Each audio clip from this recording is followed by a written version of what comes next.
करते हुए उन्होंने यह भी कहा कि हमारे देश की ऐसी भाषा होनी चाहिए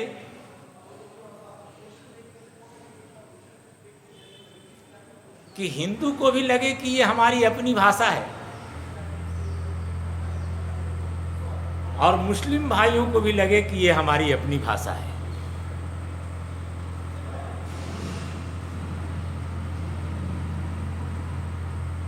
यानी हिंदी भाषा में उर्दू के वे प्रचलित शब्द जिसे आमतौर पर अपनी भाषा में हिंदू भाई भी उस प्रयोग करते हैं उसको स्थान मिलना चाहिए।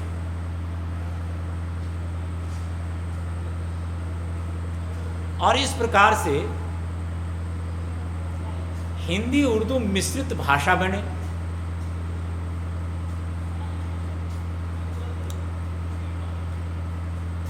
और जो ये बरसों से जो चला आ रहा विवाद है, यह विवाद समाप्त हो जाएगा।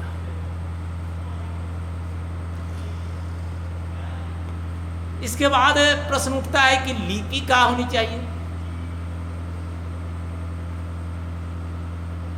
वह जो हिंदी उर्दू मिश्रित भाषा बनेगी उस भाषा को लिखित रूप देने के लिए एक लिपि की भी आवश्यकता है। तो लिपि कौन सी होनी चाहिए? प्रेमचंद जी ने एक सुझाव दिया कि इसके लिए मुस्लिम भाइयों को थोड़ा उदार होना होगा, अपने हृदय को विशाल बनाना होगा। विश्व की सभी लिपियों में देवनागरी लिपि एक ऐसी लिपि है जो सबसे अधिक वैज्ञानिक लिपि है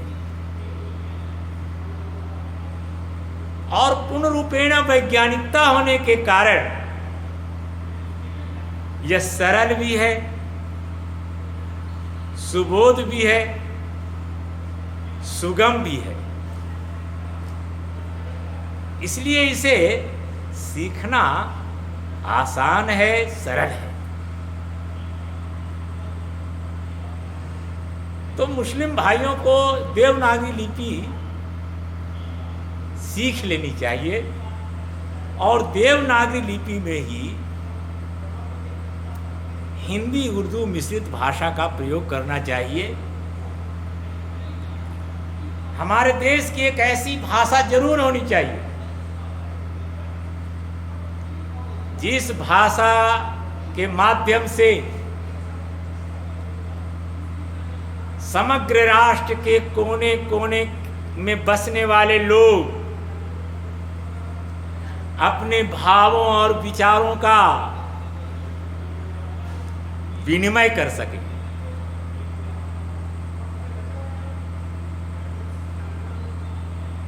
आसानी से कम्युनिकेशन हो।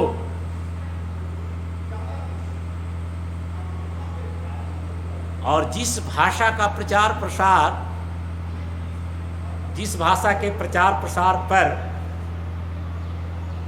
प्रेमचंद जी ने बल दिया उसको नाम दिया कौमी भाषा। प्रिय छात्रों, इसलिए उनकी रचनाओं में, यानी हिंदी में रची गई रचनाओं में आप देखेंगे कि धड़ल्ले से उन्होंने उर्दू भाषा के शब्दों का इस्तेमाल किया है, जिससे भाषा की सरलता खंडित नहीं हुई है, बल्कि भाषा की सरलता और भी बढ़ गई है। उसमें अद्भुत सौंदर्य आ गया है। प्रेमचंद जी की भाषा की विशेषता भी यही है उनकी भाषा सरल है, सहज है, प्रवाहमय है, प्रवाहमयी है। प्रिय छात्रों, हम सभी जानते हैं कि भारत गांव का देश है। आज भी भारत की 70% आबादी गांव में रहती है। आज भी भारत कृषि प्रधान देश है। हालांकि काफी औद्योगिकरण हुआ है, उद्योग धंधे, कल कारखाने का विकास हुआ है, हम कंप्यूटर युग में पहुंच गए हैं, साइबर युग में हैं। किंतु आज भी भारत गांव का ही देश कहा जाता है। आज भी भारत की आत्मा गांव में ही वास करती है।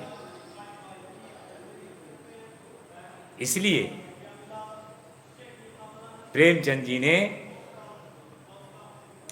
अपने उपन्यासों एवं अपनी कहानियों का विषय, अपनी कहानियों उपन्यासों का प्लॉट ग्रामीण परिवेश से लिया है।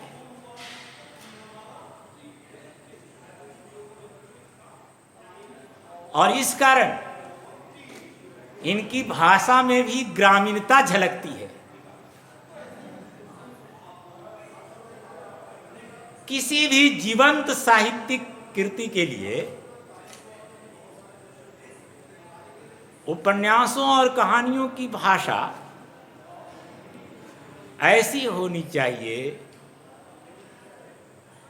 कि वह पात्रोनुकूल भाषा होनी चाहिए। तो चूंकि प्रेमचंद जी ने कहानियों का प्लॉट, उसके पात्र और उन पात्रों के जीवन में घटने वाली घटनाएं सभी के सभी ग्रामीण परिवेश से लिए हैं, इसलिए उनकी भाषा में भी ग्रामीणता झलकती है। आम बोलचाल की भाषा के दर्शन होते हैं और प्रवाहमयता की तो पूछिए ही नहीं, गतिशीलता की तो पूछिए ही नहीं। प्रेमचंद की भाषा में जो गतिशीलता है, जो प्रवाह है, वह किसी दूसरे साहित्यकार की भाषा में दिखाई नहीं देता।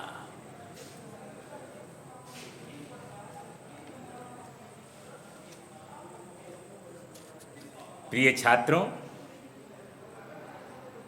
आपकी पाठ्य पुस्तक में उनके द्वारा रचित बड़े भाई साहब कहानी पढ़नी है। कहानी क्या है? कहानी वह है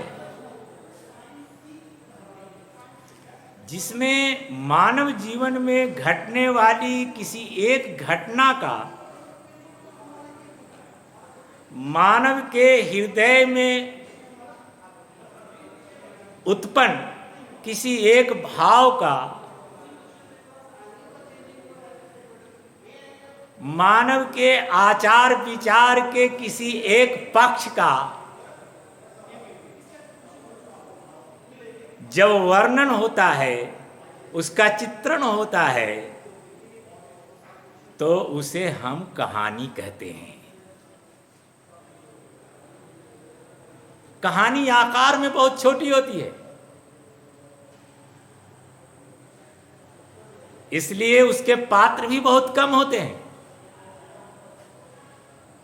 बड़े भाई साहब कहानी में भी पात्र मात्र दो हैं। एक बड़े भाई साहब हैं, लेखक के अपने बड़े भाई साहब, और दूसरे स्वयं लेखक हैं। कहानी के 6 तत्व होते हैं छात्रों।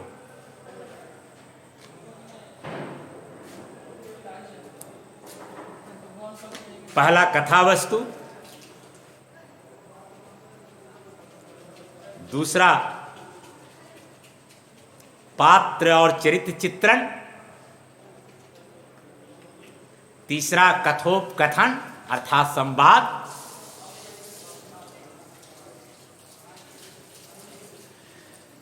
चौथा देश काल और वातावरण,